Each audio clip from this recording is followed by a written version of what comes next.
आइए प्यारे बच्चों, डिस्कस करते हैं डेफिनेट इंटीग्रल का पूरे की concepts. Definite integral of F x from a to b is equal to f b minus f a, where integral of F x d x is equal to f x plus सी।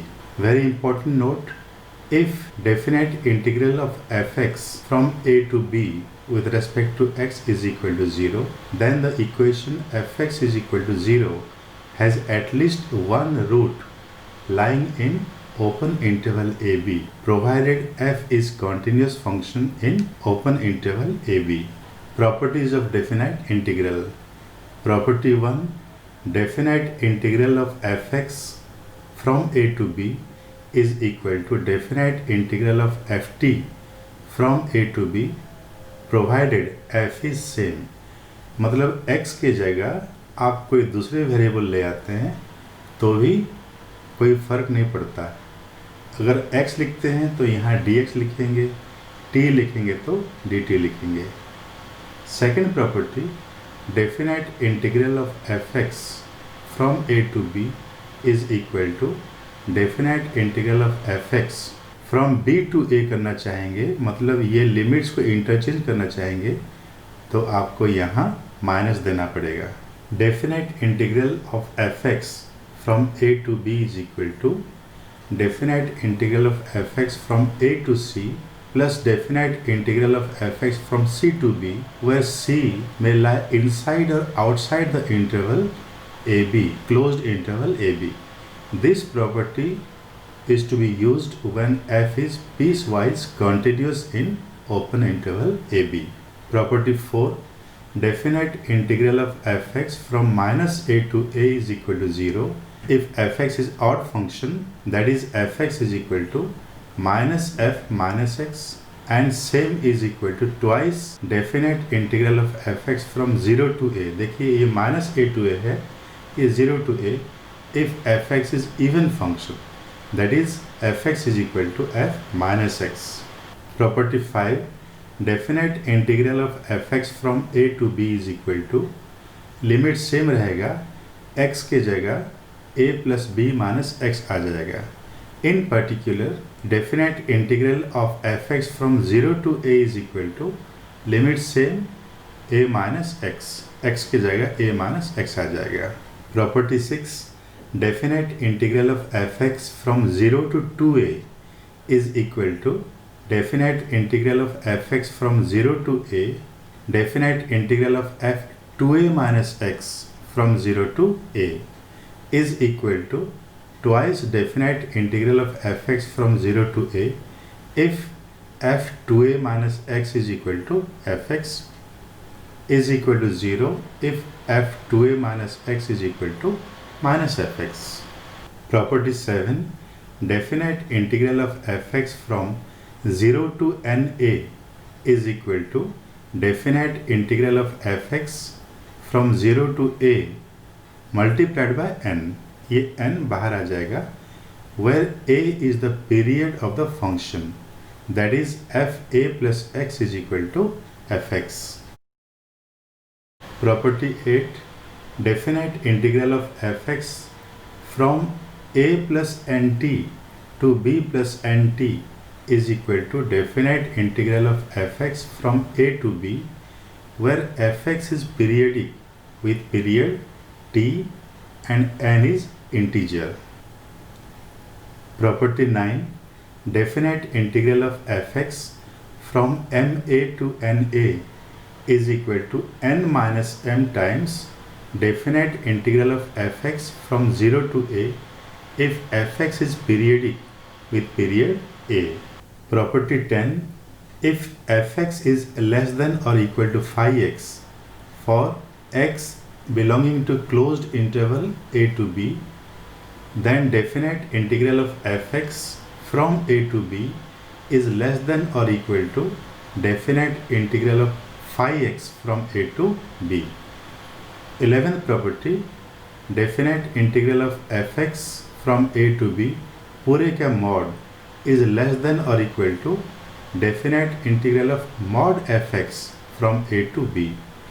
ये पूरे में mod है, ये fx में mod है। 12th property, if f of x is greater than or equal to 0 on the interval a to b closed interval, then definite integral of fx from a to b is greater than or equal to 0। अब आइए discuss करते हैं बहुत ही important formula, Wallis formula. Definite integral of sine raise to N X multiplied by cos raise to M X from 0 to π/2 is equal to, ये formula देख लीजिए, n-1 into n-3 into n-5 up to last में 1 या 2 जो भी आ जाए, multiplied by m-1 into m-3 up to 1 और 2। नीचे है m plus n multiplied by m plus n-2 into m plus n-4 up to 1 और 2 multiplied by k, where k is equal to π/2 if both m and n are even, mn are natural numbers, और k is equal to 1 otherwise। अब discuss करते हैं derivative of anti derivative function. If hx and gx are differentiable functions of x, then derivative of definite integral of ft dt from gx to hx is equal to f hx multiplied by h dash x minus f gx multiplied by g dash x। अब discuss करते हैं definite integral as limit of a sum. Definite integral of F x from a to b is equal to limit as n tends to infinity h multiplied by, bracket में देखिए, f a plus f a plus h plus f a plus 2h up to f a plus n-1 times h is equal to limit, ये n tends to infinity था, ये h tends to 0, h into sigma r is equal to 0 to n-1 f a plus r h, where b minus a is equal to n times h। If a is equal to 0 and b is equal to 1, then limit as n tends to infinity h times sigma r is equal to 0 to n-1 f rh is equal to definite integral of fx from 0 to 1, where nh is equal to 1, or limit n tends to infinity 1 by n sigma r is equal to 1 to n-1 f r by n is equal to definite integral of fx from 0 to 1। अब आइए discuss करते हैं estimation of definite integral. For a monotonic decreasing function in open interval a b, f b multiplied by b minus a is less than definite integral of fx from a to b is less than fa multiplied by b minus a, and for a monotonic increasing function in open interval ab, fa multiplied by b minus a is less than definite integral of fx from a to b is less than fb multiplied by b minus a। Lastly, अब आइए discuss कर लेते हैं कुछ important expansions. 1 minus 1/2 plus 1/3 minus 1/4 plus 1/5 up to infinity is equal to ln2।